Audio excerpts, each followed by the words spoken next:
तो hydrogen atom या bore atomic model आप बोलें। देखो 1913 में नील बोर आया आपके पास में। Was the person Niels Bohr. हमने जो है वो मॉडल के बारे में पढ़ लिया जो हमारे पास में थॉमसन ने दिया, हमें जे थॉमसन ने दिया एंड देन रदरफोर्ड में दिया। तो उसमें हमारे पास में कुछ सर्टेन जो है वो आपके पास में ड्रॉबैक्स थे। उन ड्रॉबैक्स को ध्यान में रखते हुए नील बोर ने हमें 1913 में एक बहुत ही important model of an atom दिया, जिसको कि एक ग्राउंड ब्रेकिंग थ्योरी भी माना जाता है क्वांटम मैकेनिक्स में। आपके पास नील बोर ने जो ये मॉडल हमें एटम का दिया ना, ये जो मॉडल था आपके पास में, ये हाइड्रोजन एटम की जनरल प्रॉपर्टीज और उसके स्पेक्ट्रा पे बेस्ड था। किस पे? Hydrogen atom. मतलब मोस्टली इस नील बोर ने जो भी हमें बातें बताई हैं उनको हम हाइड्रोजन एटम के टर्म्स में करेंगे। तो हाइड्रोजन एटम की जनरल प्रॉपर्टीज और उसके स्पेक्ट्रा पे बेसिस था। देखो इससे पहले हमने प्लैंक की क्वांटम थ्योरी करी थी जिसमें हमने क्वांटाइजेशन ऑफ एनर्जी किया था। पर कुछ ऐसे पॉइंट्स थे जो एटॉमिक स्ट्रक्चर और स्पेक्ट्रल जो आपके पास फॉर्म हो रहा है, जो स्पेक्ट्रम बन रहा है आपके पास में, इलेक्ट्रॉन इमिशन हो रहा है उसके कारण, उसको जस्टिफाई नहीं कर पा रहे थे। तो नील बोर साहब ने हमें कुछ पोस्टुलेट्स दिए इस हाइड्रोजन एटम की स्टडी करते हुए। देखो इनका सबसे पहला पोस्टुलेट क्या है? सबसे पहला पोस्टुलेट हमें बताता है फिक्स सर्कुलर ऑर्बिट्स के बारे में। किसी भी हाइड्रोजन एटम में कोई भी एटम को ले लो, तो हाँ उन्होंने हमें कहा कि भाई जो इलेक्ट्रॉन्स है आपके पास में, ये इलेक्ट्रॉन्स जो है वो सर्कुलर पाथ में मूव करते हैं। कैसे मूव करते हैं? सर्कुलर पाथ में मूव करते हैं अराउंड द न्यूक्लियस। ये न्यूक्लियस है जिसमें सारा पॉजिटिव चार्ज कंसंट्रेटेड है और इलेक्ट्रॉन इसके चारों तरफ सर्कुलर पाथ में मूव करते हैं। पर दो बातें इन्होंने कही इसके बारे में। पहली चीज कही इन्होंने कि इसका अपना डिफाइंड एनर्जी है। This has our defined energy and this has a defined radius also. दो बातें कही हुई कि जो आपके पास में इलेक्ट्रॉन्स है वो सर्कुलर ऑर्बिट्स में, सर्कुलर पाथ्स में आपके पास में मूव करेंगे और इनकी अपनी डिफाइंड एनर्जी होगी और अपना डिफाइंड आपके पास में रेडियस होगा।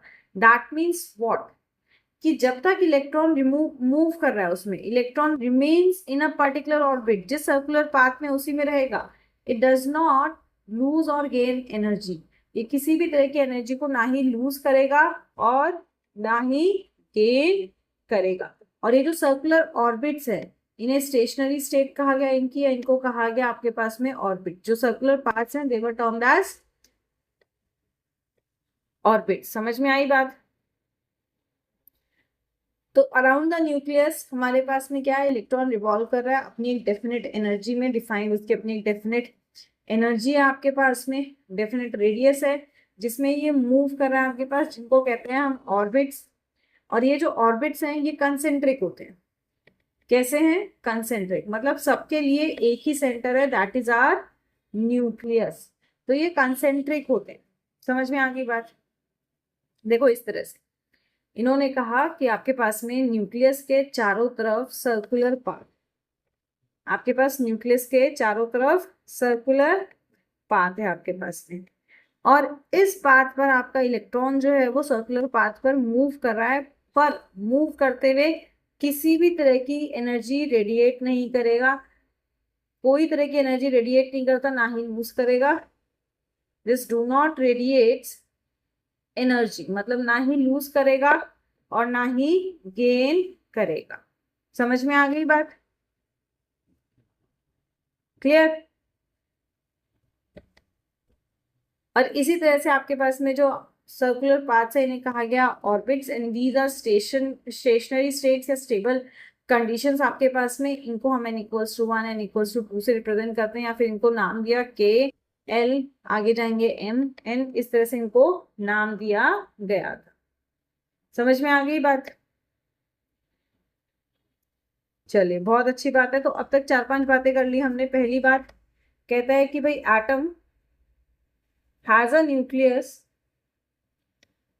भाई एटम का एक न्यूक्लियस है आपके पास में, जहां पे क्या है? Where all protons and neutrons are present. भाई एटम का अपना एक न्यूक्लियस है जहां सारे प्रोटॉन्स और न्यूट्रॉन्स आपके पास में प्रेजेंट है आपके पास में। सेकेंडली कहता है ये न्यूक्लियस की साइज क्या है? बहुत छोटी है। Size of nucleus is very small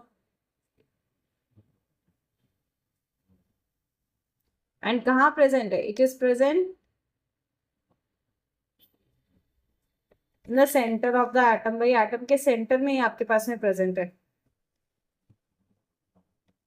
फिर क्या कहा इन्होंने पोस्टुलेट में? कहते हैं नेगेटिवली चार्ज जो इलेक्ट्रॉन्स है आपके पास, दीज नेगेटिवली चार्ज इलेक्ट्रॉन्स क्या करते हैं? Yes, revolve around the this revolve around the nucleus. ये न्यूक्लियस के चारों तरफ मूव करते हैं। कैसे? In circular path. कैसे? सर्कुलर पाथ में। ठीक है, सर्कुलर पाथ में आपके पास में मूव करते हैं। इन सर्कुलर पाथ को क्या कहते हैं हम? ऑर्बिट। क्लियर? इतनी चीज समझ में आई? अब आगे बढ़ने से पहले दो बातें समझ लो। भाई इलेक्ट्रॉन जो मूव कर रहा है वो नेगेटिवली चार्ज है। प्रोटॉन मतलब न्यूक्लियस हमारा क्या है? पॉजिटिवली चार्ज है। Negative charge and positive charge मतलब इनके बीच में क्या होगा? एक तरह का फोर्स ऑफ अट्रैक्शन एक्ट करेगा। यस और नो?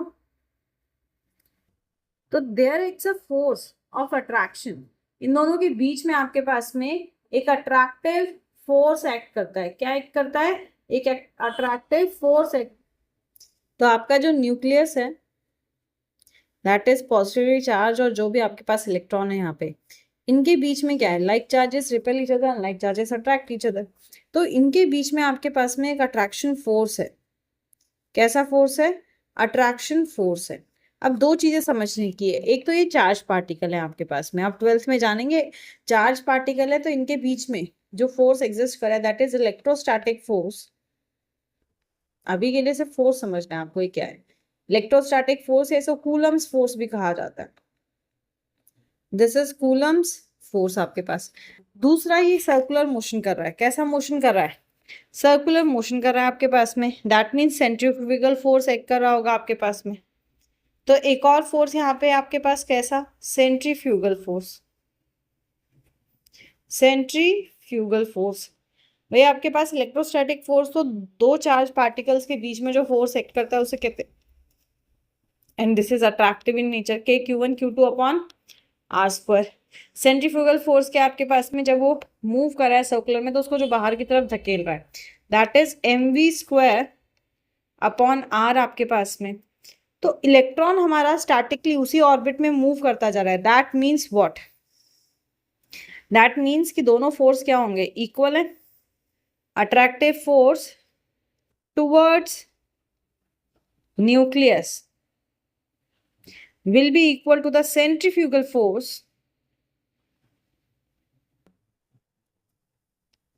away from nucleus। समझ में आ रही है बात? इलेक्ट्रोस्टैटिक फोर्स के कारण ये इलेक्ट्रॉन पुल होगा towards the nucleus. Centrifugal force के कारण इलेक्ट्रॉन जो है वो आउटवर्ड पुल होगा आपके पास। पर इलेक्ट्रॉन तो अपने स्टेशनरी ऑर्बिट में मूव करता है। That means what? That means that this attractive force, that is the electrostatic force, will be equal to what? The centrifugal force आपके पास में, right? Exactly.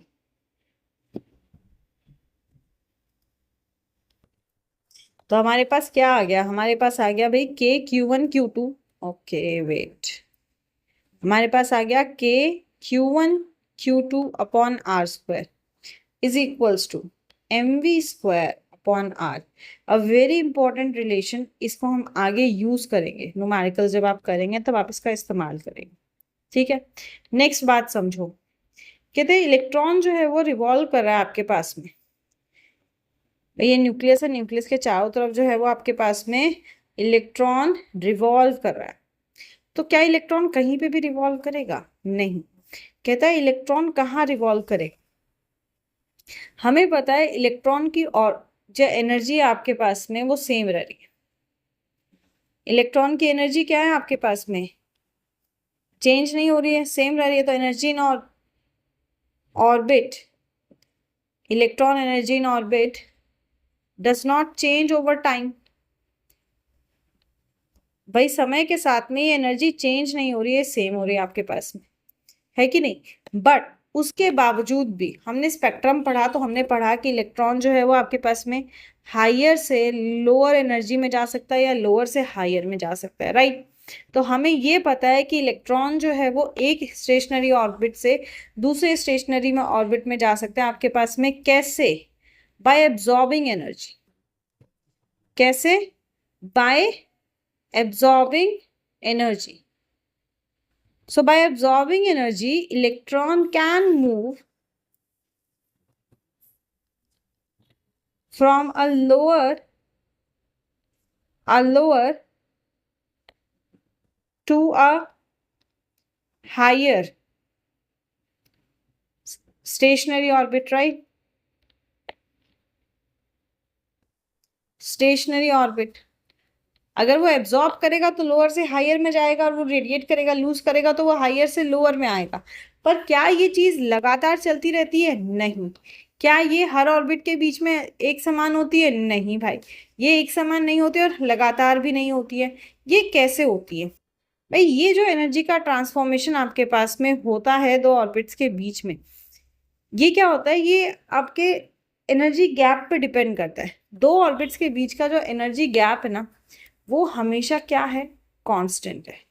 वो कैसे है आपके पास में? कांस्टेंट है आपके पास में, वो चेंज नहीं होता आपके पास में। अगर दो एनर्जी गैप की बात करूं, मान लेते हैं डेल्टा ई। डेल्टा ई को मान लेते हैं हम that this is the difference in energy. This is the difference in energy. तो ये वो अमाउंट ऑफ एनर्जी है जो किसी भी इलेक्ट्रॉन को एब्जॉर्ब कर। समझ में आ रही है बात? ये वो अमाउंट ऑफ एनर्जी आपके पास में जो किसी भी इलेक्ट्रॉन को एब्जॉर्ब करनी है। से हमारा इलेक्ट्रॉन जो है वो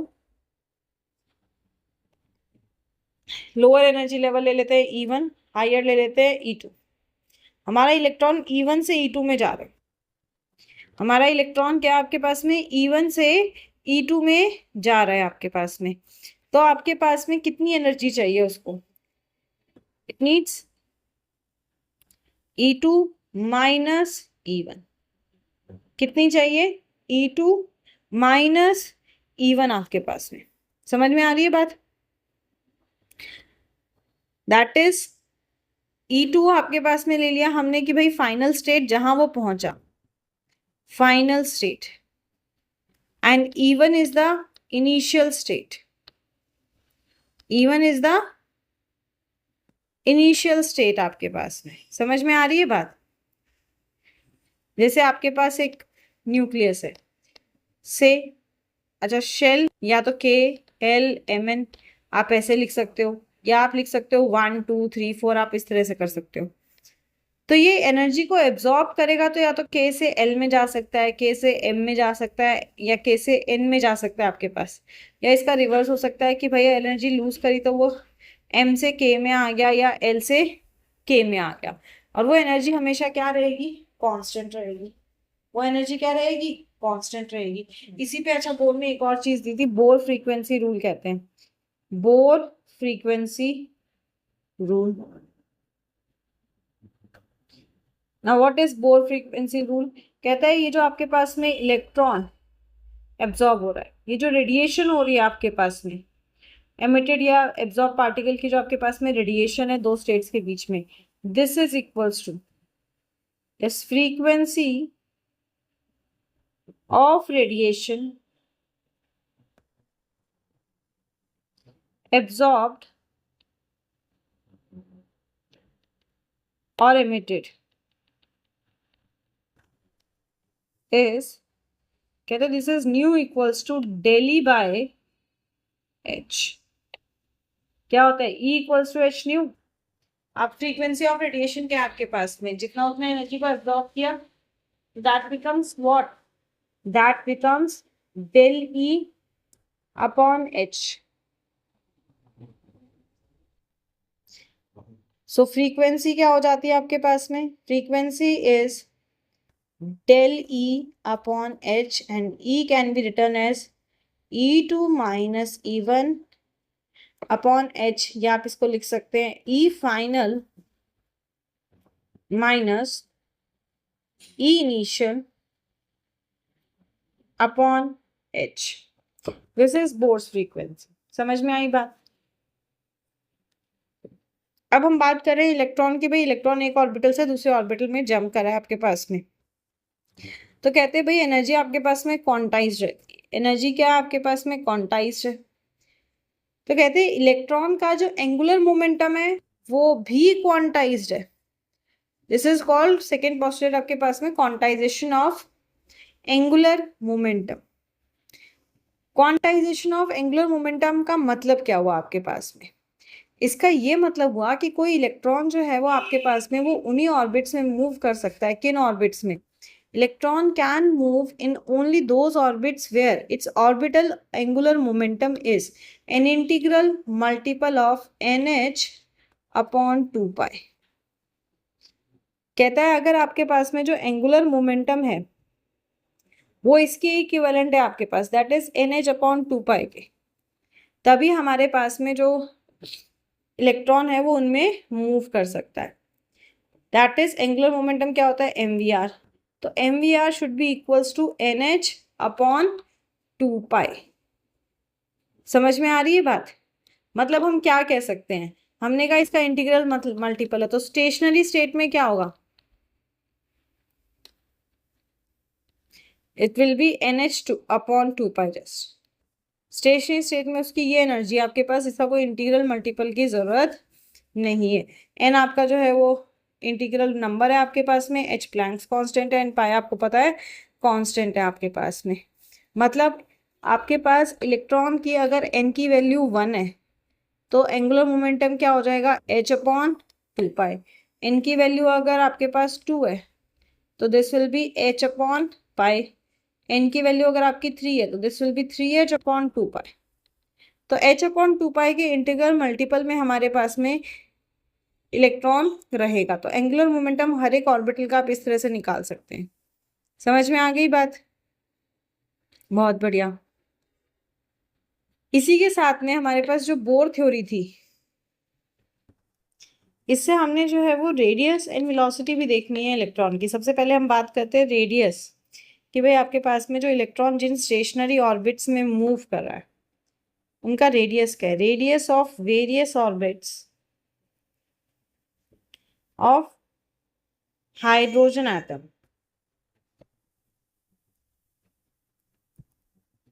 मान लेते हैं आपके पास में एक इलेक्ट्रॉन है जिसका मास m है। Consider an electron of mass m। भाई इलेक्ट्रॉन है जिसका मास क्या है आपके पास में? m, एंड चार्ज, उस पर जो चार्ज है आपके पास that is charge E। Charge है उसका E, रिवॉल्विंग अराउंड न्यूक्लियस। भाई न्यूक्लियस के चारों तरफ घूम रहा है, revolving around nucleus, around nucleus. ठीक है, मतलब आपके पास में कोई एक एटम ले लिया हमने, एक एटम लिया और ये इसका सेंटर आपके पास में न्यूक्लियस है आपके पास में। कहता है ये जो इलेक्ट्रॉन आपके पास है इसका मास आपके पास m है और इस पे चार्ज आपके पास में E है। ऑब्वियसली सर्कुलर मोशन है तो आपके पास में टेंजेंशियल वेलोसिटी इसकी होगी हमारे पास, इस तरह से मूव करेगा। तो एटम का एटॉमिक नंबर अगर आपके पास, हम मान लेते हैं कि एटम का एटॉमिक नंबर क्या है आपके पास में? Z।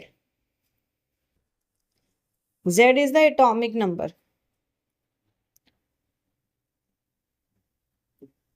of atom. Then what will be the charge in nucleus? Total charge in nucleus क्या होगा? भाई अगर Z एटॉमिक नंबर है मतलब नंबर ऑफ प्रोटॉन भी Z हो जाएंगे, तो आपके पास क्या हो जाएगा? Z इंटू E हो जाएगा आपके पास में, राइट। एंड V ले लेते हैं इसकी टेंजेंशियल वेलोसिटी, हम वेलोसिटी भी निकालेंगे एंड हम रेडियस भी निकालेंगे। तो V हमने ले ली टेंजेंशियल वेलोसिटी और R हमने ले लिया इसका रेडियस ऑफ ऑर्बिट, जिसमें कि आपका इलेक्ट्रॉन मूव कर रहा है आपके पास में, राइट। तो भाई कूलम्स लॉ क्या हो जाएगा? हमें पता है इस पर एक अट्रैक्टिव फोर्स लग रहा होगा। कूलम्स लॉ से this attractive force is K(Q1 Q2) upon R²। This force is K(Q1 Q2) upon R²। अब समझिए आप इसको एटम के टर्म्स में। एटम के न्यूक्लियस में कितना चार्ज है? Z E, that is Q1 मान लो इसको। यहाँ कोई इलेक्ट्रॉन है, उसका क्या चार्ज है, ई, Q2 मान लिया इसको। तो ये क्या बन जाएगा, दिस विल बिकम के जेड ई इंटू ई होल अपॉन, इसका जो एटॉमिक रेडियस है हमारे पास, इसको ले लेते हैं भाई आर ई, या सिर्फ ई आर ले लो, ई छोड़ो आर। तो आपके पास में क्या आ गया एक्सप्रेशन, यू गॉट दैट के Z E square upon are is equals to 4, right. K Z E square upon R equals to F आ गया आपके पास, what is K permittivity constant, that is 4 pi epsilon naught, 1 upon 4 pi epsilon naught, और इसकी value होती है 9.4 into 10⁹ newton metre square पर coulomb square, ठीक है। सीजीएस में हम मान लेते हैं के की वैल्यू जो है वो 1 डाइन के इक्वल है आपके पास। अब एट द सेम टाइम इस पे सेंट्रीफ्यूगल फोर्स भी एक्ट कर रहा है, और वो सेंट्रीफ्यूगल फोर्स क्या हो जाएगा, that will be mv square upon are, right. अब बाय 1 एंड 2 क्या होगा, हमें पता है स्टेशनरी है, तो इसका मतलब 1 एंड 2 इक्वल होने चाहिए आपके पास में, ठीक है। तो for stable electron orbit condition क्या हो जाएगी आपके पास में, कंडीशन हो जाएगी दैट के Z E square upon are is equals to mv square upon, अच्छा आर स्क्वायर है, आर स्क्वायर नहीं लिखा है, तो k Z E square upon are square equals to mv square upon r. आपके पास हम क्या निकालना चाह रहे हैं, हम वेलोसिटी का एक्सप्रेशन निकालना चाह रहे हैं। तो यहां से अगर आप देखो वेलोसिटी को एक तरफ छोड़ दो, this will become r square into m equals to v square, इसको सिंप्लीफाई कर दो जितना हो सके, तो यहाँ से आपका आ जाता है के Z E square upon m equals to v square, right. अब बोर ने क्या कहा था, बोर ने कहा आपके पास में अकॉर्डिंग टू बोर, क्योंकि वी स्क्वायर है रूट में आ जाएगा पूरा एक्सप्रेशन, तो बोर को यूज करते हैं। अकॉर्डिंग टू बोर, बोर ने क्या कहा that angular momentum is integral multiple of h upon 2 pi, that is mvr equals to nh upon 2 pi. यहाँ से अगर मैं v निकालूँ तो मैं क्या लिख सकती हूँ, मैं लिख सकती हूँ nh अपॉन 2 पाई।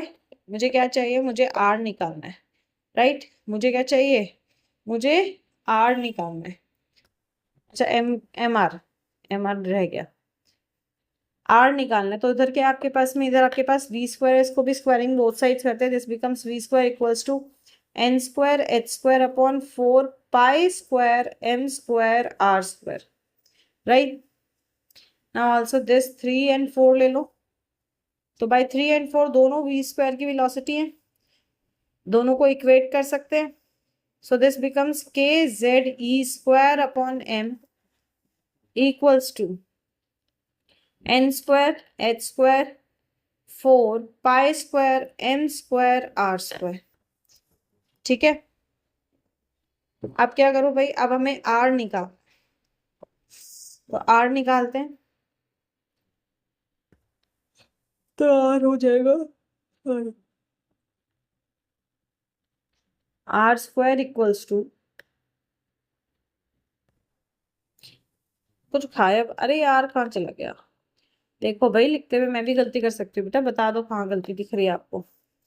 तो ये आर स्क्वायर पहले सिंप्लीफाई कर दो, आर से आर कट जाता है, तो दिस बिकम्स व्हाट, एक सेकंड, तो यहां से आपके पास में देखो आर क्या आ जाता है, आर आ जाएगा आपके पास में n square H square whole upon 4 pi square m square k Z e का स्क्वायर। इतने स्क्वायर आ जाते हैं ना, लिखते लिखते कई बार गलती हो जाती है, तो इसलिए ध्यान से देखो, मैं भी गलती कर सकती हूँ, भगवान नहीं हूँ भाई, गलती हो जाती है मुझसे भी। तो ये आ गई आपके पास में आर की value, this can be written as, हम इसको लिख सकते हैं r equals to n square H square whole upon 4 pi square M के जेड ई का square. where n can be 1 2 3 and so on up to infinity, any value आपके पास में। ठीक है, समझ में आ गई बात? तो मान लेते हैं हम निकालते हैं फॉर हाइड्रोजन एटम,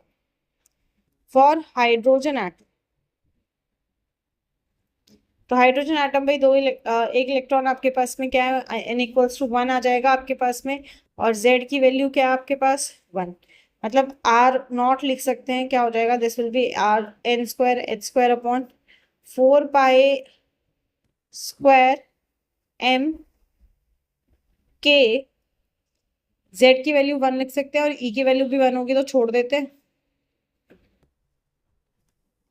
या लिख दो k z e स्क्वायर, अगले में वैल्यू पुट करते हैं, तो ये हो जाएगा आपके पास 1 का square into Planck's constant. Planck's constant क्या होता है, this is 6.626 into 10 to the power -34, तो ये आएगा 6.626 इंटू 10 टू द पावर -34 का square whole upon, that is 4 pi square, pi is 3.14, तो 3.14 का square, m mass of electron कितना होता है, this is 9 into 10 to the power -31, तो this is 9 into 10 to the power -31 into आपके पास में, अब क्या है आपके पास में, z की वैल्यू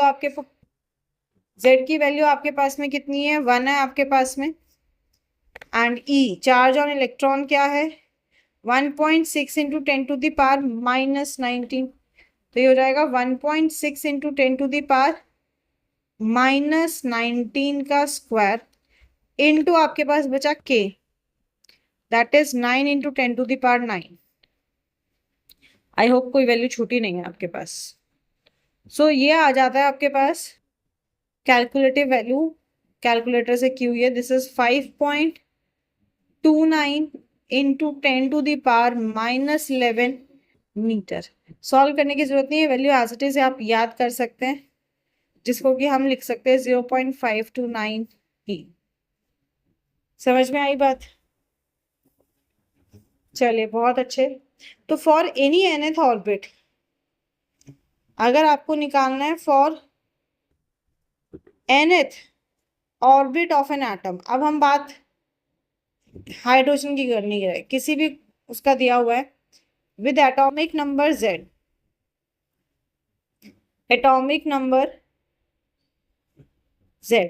अच्छा अब देखो r की वैल्यू क्या थी, r आपके पास में था n square h square whole upon 4 pi square m k z e square. अब अगर आप इसमें ध्यान से देखो, बड़े ही ध्यान से अगर इत्मीनान से देखो समझो, तो आपके पास h इसमें क्या है, प्लैंक्स कांस्टेंट, इसकी अपनी फिक्स वैल्यू है, 4 पाई कांस्टेंट फिक्स वैल्यू है, मास आपके पास में फिक्स्ड वैल्यू है आपके पास में, k की अपनी फिक्स्ड वैल्यू है आपके पास में, e इलेक्ट्रॉन के चार्ज की अपनी फिक्स्ड वैल्यू। चेंज क्या होगा विद एटम, दो वैल्यू चेंज होगी हमारे पास में, एक तो nth ऑर्बिट, कौन से ऑर्बिट की बात हो रही है, दूसरा एटॉमिक नंबर आपके पास। तो अगर आप सारी कांस्टेंट वैल्यूज को पुट कर दें तो this Rn becomes Rn equals to 0.529 into n square upon z। क्या बन जाता है expression, 0.529 into n square upon z आपके पास में। दिस इज द रेडियस, कि अगर आपको किसी भी उस एटम के लिए बोला गया और आपको रेडियस निकालना है, तो दिस इज द रेडियस का एक्सप्रेशन, जिससे आप रेडियस को निकाल सकते हैं। क्लियर? चलिए बहुत अच्छी बात है, समझ में आ गई ना बात? चलिए बहुत अच्छा। अब हम ऐसी एनर्जी भी निकाल सकते हैं, हमें निकालनी है energy, energy of an electron. भाई एक इलेक्ट्रॉन की एनर्जी है क्या, पहले तो समझो इलेक्ट्रॉन की एनर्जी होगी क्या आपके पास में, बाद में मैथमेटिकल आपके पास में कंसेप्ट निकालेंगे। कोई भी मूविंग पार्टिकल है उसकी एनर्जी क्या होती है, this is sum of kinetic energy and potential energy, right? तो this is sum of kinetic and potential energy. हाँ, व्हाट इज काइनेटिक एनर्जी? भाई काइनेटिक एनर्जी क्या होगी? Half M V square, motion कर रहा है आपके पास में, this will be equals to half M V square. तो हमें निकालनी है पोटेंशियल एनर्जी। पोटेंशियल एनर्जी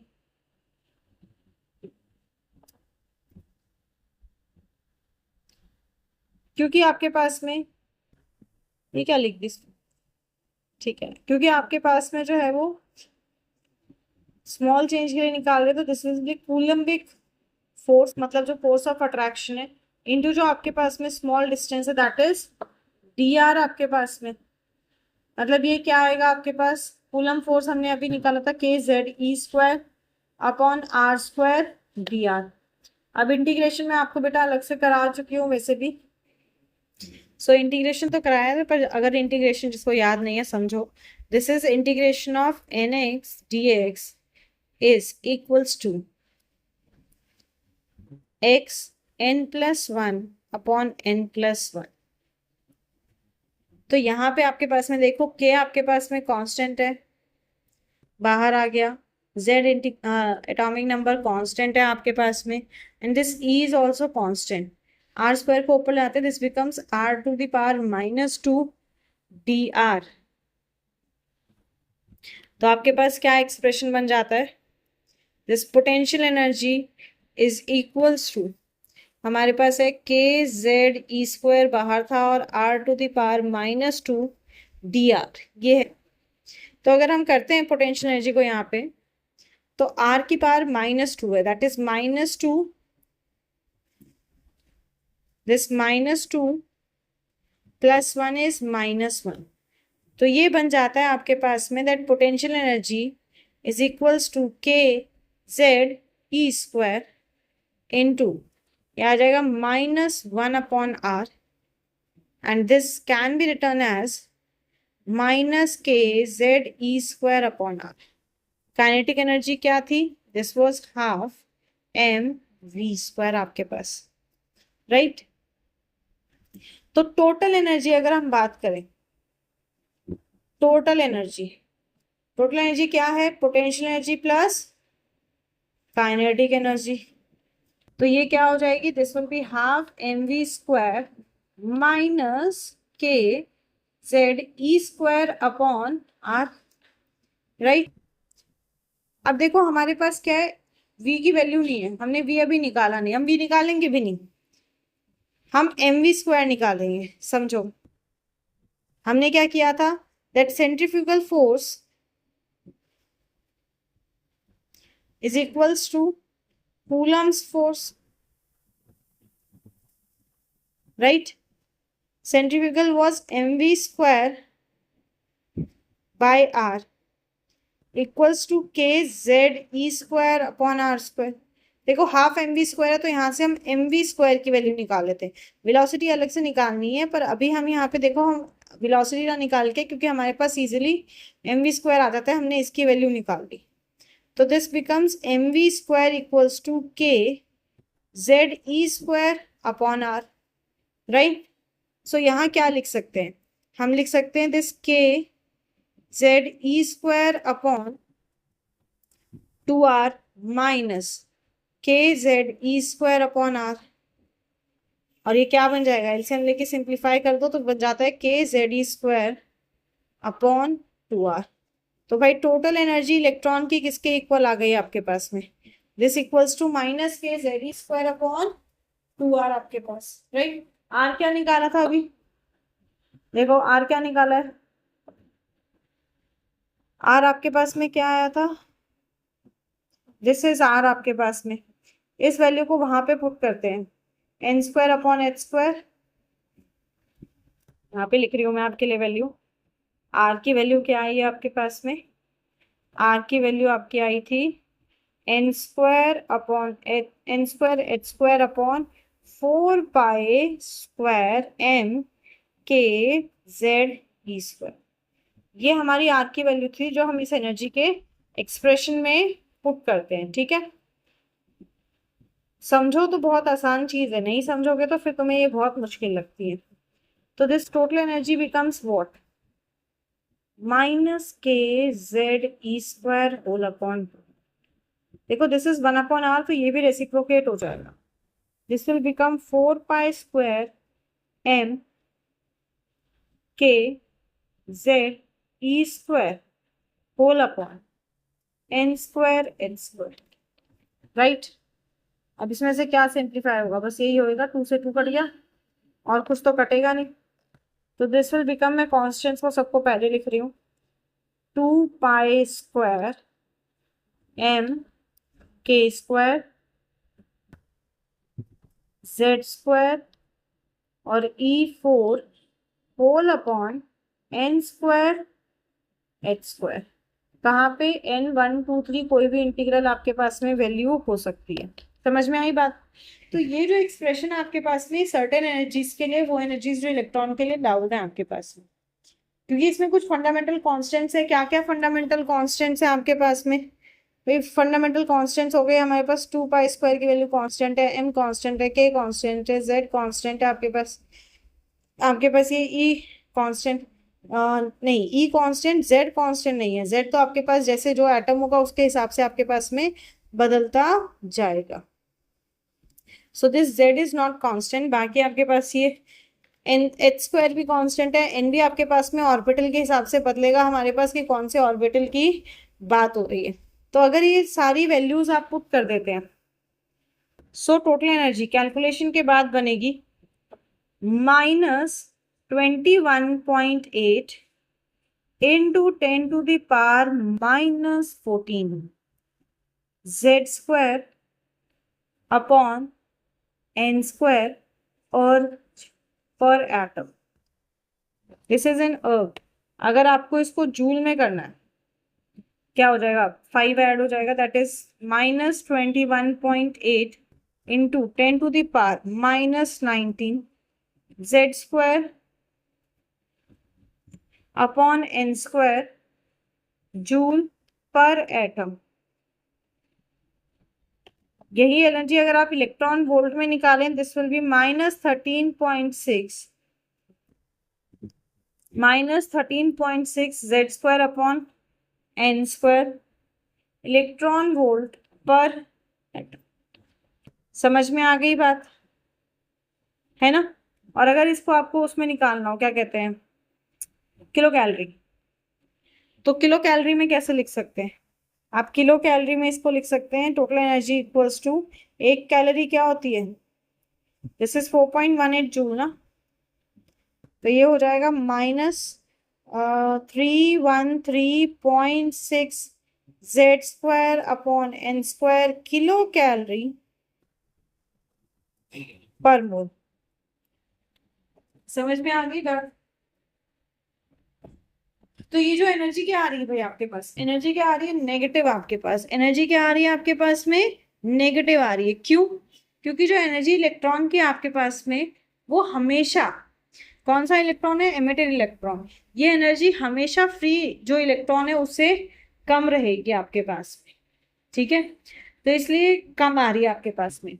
और जब आपके पास आर की वैल्यू इनफाइनाइट होगी आपके पास, मतलब बहुत दूर है आपके पास, मैं लिख देती हूँ याद रखना, energy is negative, energy is negative since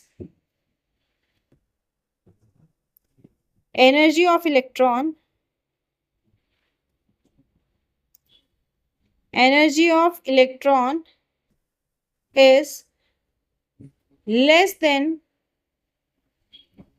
the energy of a free electron। ये एनर्जी हमेशा क्या होगी, एक फ्री इलेक्ट्रॉन के एनर्जी से कम होगी आपके पास में। एंड एट इनफाइनाइट डिस्टेंस, अगर मान लो ये इलेक्ट्रॉन जो एमिटेड होने हैं ये आपके पास इनफाइनाइट डिस्टेंस बहुत दूर है आपके पास में, so this energy is almost zero, this becomes energy equals to zero आपके पास में। समझ में आ रही है बात। तो जो लोएस्ट एनर्जी आपके पास में लेवल एटम है आपके पास, that is n equals to 1 आपके पास, लोएस्ट एनर्जी लेवल क्या आपके पास, n इक्वल्स टू 1 आपके पास। जैसे जैसे आपके पास में क्वांटम नंबर इंक्रीज होगा, एनर्जी क्या हो जाएगी, as quantum number increases, inversely proportional है। तो as quantum number increases, quantum number क्या है हमारे पास, ये जो एनर्जी ऑर्बिटल है इन्हीं क्वांटम नंबर कहते हैं। तो जैसे जैसे आपके पास में ये क्वांटम नंबर आपके पास में बढ़ेगा, energy becomes more negative, energy क्या हो जाएगी आपके पास में और नेगेटिव हो जाएगी आपके पास में, दिस बिकम्स मोर नेगेटिव। याद रहेगी बात कि जैसे जैसे क्वांटम नंबर इंक्रीज होगा एनर्जी क्या हो जाएगी आपके पास में और भी नेगेटिव होती जाएगी, it will become more negative. इसको याद रखिए बेटा, ठीक है। और जैसे जैसे क्वांटम नंबर आपके पास में ये हो रहा है नेगेटिव हो रही है, that means for n equals to infinity, जब इंफिनिटी पे पहुंचा that is energy is zero, energy क्या हो जाती है आपके पास में, जीरो आपके पास में। मतलब ये किसकी है, ये है जब आपके पास एटम जो है वो आयनाइज्ड है, एटम क्या है, आयनाइज्ड है, मतलब उसका इलेक्ट्रॉन बाहर निकल गया आपके पास में, that means electron and nucleus are separated by infinite distance. Electron and nucleus are separated by infinite distance. ये आपके पास में कैसे, इनफाइनाइट डिस्टेंस में आपके पास में, जैसे एक हाइड्रोजन एटम है आपके पास में, उसने अपना एक इलेक्ट्रॉन लूज किया, बन गया H+ आपके पास में, दिस इज आयनाइज्ड। भाई इलेक्ट्रॉन निकल गया, तो इस इलेक्ट्रॉन की अगर एनर्जी बताएंगे आपके पास में भाई एटम के टर्म्स में, तो ये आपके पास में हो जाएगी जीरो, क्योंकि उससे बाहर निकल चुका है, उसका डिस्टेंस क्या है with respect to nucleus is infinity. अब फटाफट देखो वेलोसिटी और देख लीजिए आपके पास में, हमने एनर्जी निकाल लिया, रेडियस निकाल लिया, let's find velocity, velocity of an electron. फिर इन्हीं पे थोड़े से क्वेश्चन करते हैं। वेलोसिटी ऑफ एन इलेक्ट्रॉन आपके पास में mvr इक्वल्स टू क्या है, nh/2π। mvr किसके इक्वल है भाई, mvr इक्वल है आपका nh/2π, जो आपका पोस्टुलेट था उससे आया था कि angular momentum is integral multiple of h/2π आपके पास। तो mvr इक्वल्स टू nh/2π आपके पास, v क्या आ गया, nh/2πmr, ठीक है। अब इसमें r की वैल्यू पुट कर दो आपके पास में, तो r आपके पास में पुट करेंगे, अगेन 1/r है तो रेसिप्रोकेट करके करेंगे, दिस विल बी 2π, मैं डायरेक्टली लिख रही हूँ सिंप्लीफाई करके, kz² nh आपके पास। अब इसमें सारे जो कांस्टेंट्स है, 2π कांस्टेंट है, k कांस्टेंट है आपके पास में, और e कांस्टेंट है, h प्लैंक्स कांस्टेंट है, वैल्यूज को पुट कर दीजिए सभी कांस्टेंट्स को, तो this becomes 2.18 into 10⁸ z/n, this is centimetre पर सेकेंड। यूनिट्स का ध्यान रखना कि जो एनर्जी आपको दी किस हिसाब से दी है, दिस इज सेंटीमीटर पर सेकेंड आपके पास। ये चेंज होता जाएगा आपके पास डिपेंडिंग अपॉन कि भाई हमारे पास में जो क्वेश्चन है वो क्या मांगा। So now let's do question. सबसे पहला क्वेश्चन कहता है calculate the radius of first, second, third, fourth Bohr orbit of hydrogen. भाई हाइड्रोजन का आपको कैलकुलेट करने को बोल रहा है, तो देखो रेडियस ऑफ बोर्स ऑर्बिट क्या था, अब हम यूज करेंगे जो हमारा सिंप्लीफाइड वैल्यू पुट करके पूरा था, radius of Bohr's orbit, you have the expression r equals to 0.529 into 10⁻, into n²/z। तो जब बोल रहा है आपके पास फर्स्ट ऑर्बिट के लिए, फर्स्ट ऑर्बिट मतलब r क्या हो जाएगा भाई, n क्या हो जाएगा 1, और z क्योंकि हाइड्रोजन है तो दिस विल बी 1, तो this will be 0.529 into 1² that is 0.529 e। Second के लिए निकालेंगे n इक्वल्स टू 2, तो दिस विल बी 0.529 इंटू 2² मतलब 4 हो जाएगा आपके पास में मल्टीप्लाई में, तो ये आ जाएगा आपके पास 611.216 मतलब 2.116 n equals to 3 third orbit के लिए करेंगे, this will be r into 0.529 into 3 का स्क्वायर, आप कैलकुलेट कीजिएगा। n इक्वल्स टू 4 के लिए करेंगे आपके पास में, तो this will be r equals to 0.529 into 4 का स्क्वायर। ठीक है, ऐसी क्वेश्चन है आपके पास में, कहता है calculate the radius ratio of third and fifth orbit of He+। यहां से आपका ध्यान रखने वाली बात है, He+ कह रहा है तो R की वैल्यू अभी हमने देखा, R अपना क्या है, R is 0.529 into n² upon z।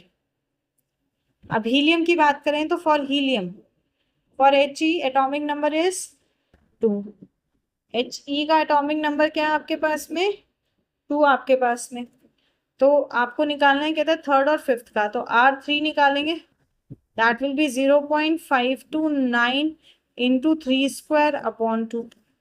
R5 निकालेंगे 0.529 इंटू 5² अपॉन 2। देखो कई बार बोला है, ये ध्यान रखो कि जब आपको पता है आपकी कैलकुलेशन लंबी जाने वाली है, तो पहले जितना सिंप्लीफाई हो सकता है उतना simplify and then you solve it. तो आपने सीधा जो आर आपको निकालना क्या है, आपको निकालना है R3/R5। तो आपने अगर इसको डिवाइड किया तो 0.529 कट गया आपके पास, राइट। 2 से 2 कट जाना है आपका, 3 का स्क्वायर इज 9 एंड 5 का square is 25।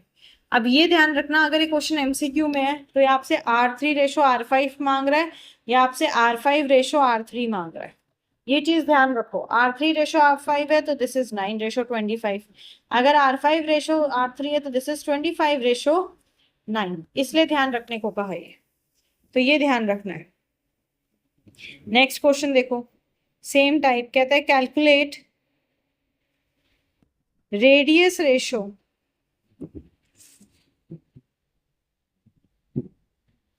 Of second orbit of hydrogen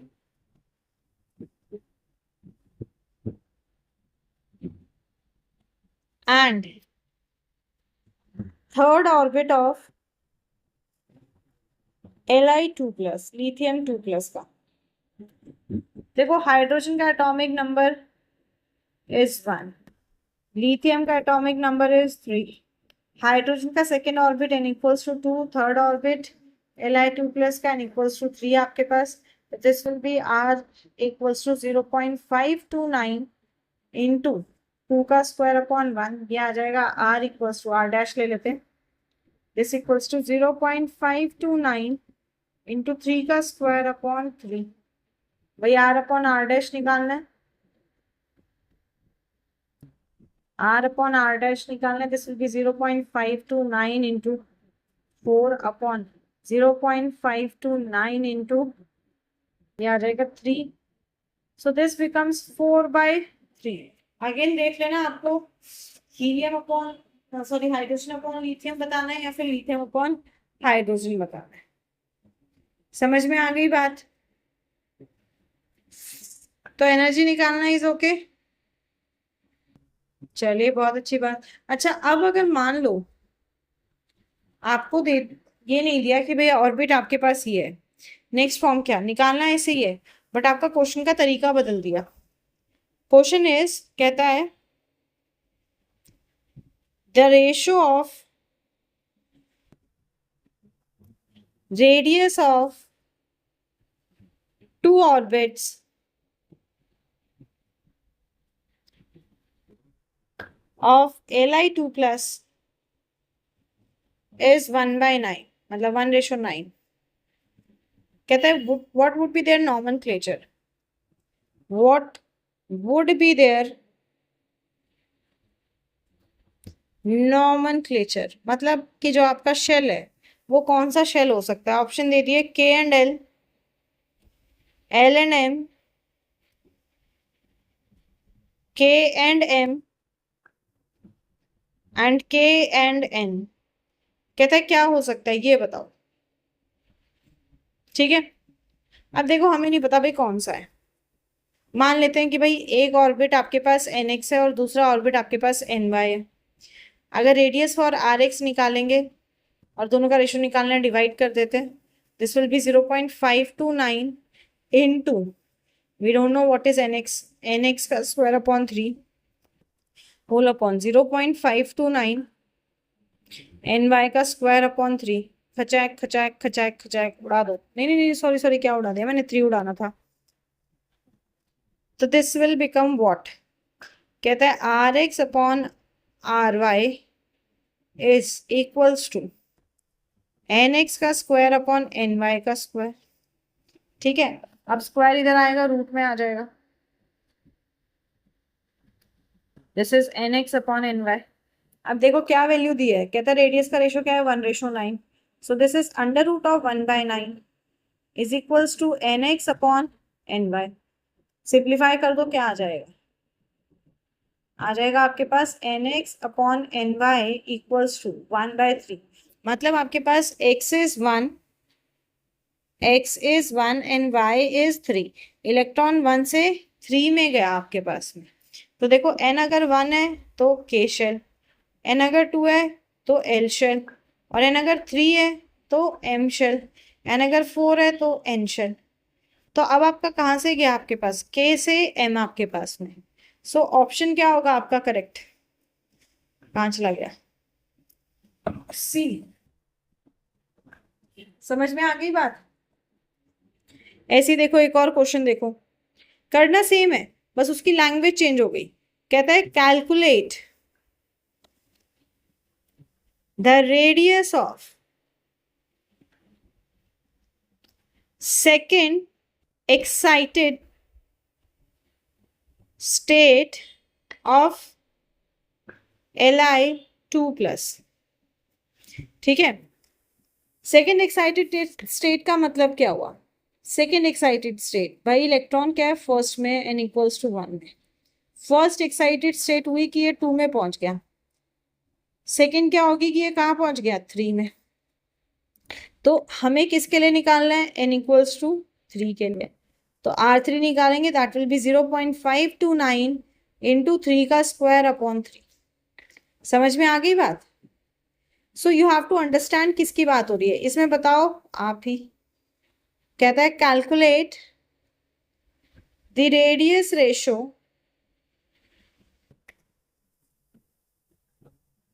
of second excited state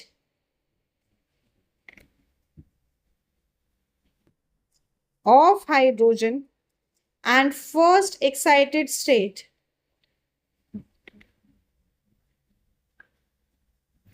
of Li2+। अच्छा अभी पहले मुझे सिर्फ R की वैल्यू बता, सॉरी N की वैल्यू बता दो। Second excited state of hydrogen मतलब N क्या है 3। वेरी गुड, क्या आ जाएगा, R3 विल बी 0.529 इंटू 3 का स्क्वायर अपॉन 1। और first excited state of lithium मतलब कौन सा शेल 2, तो R2 0.529 इंटू 2 का square upon lithium is 3। Divide कर दो, आपके पास में रेशो आ जाएगा। समझ में आ गई बात, क्लियर। चलो ठीक है, मैंने आपको रेडियस के क्वेश्चन बता दिए ना। अब आप ऐसे ही एनर्जी के एक्सप्रेशन में पुट करेंगे 2-4 क्वेश्चंस और सॉल्व करने। कहता है calculate the energy of Li2+ for second excited state.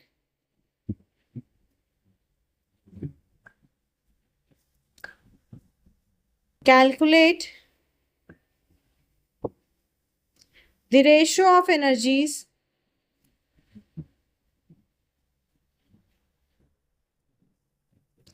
of He+ for first and second excited state।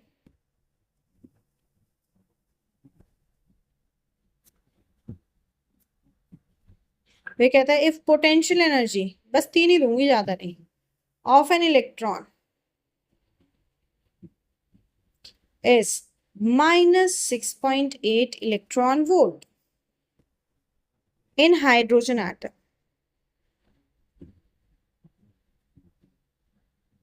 Then find out kinetic energy of orbit where electron exist and radius of orbit. 3 question है, बस 3 करने हैं.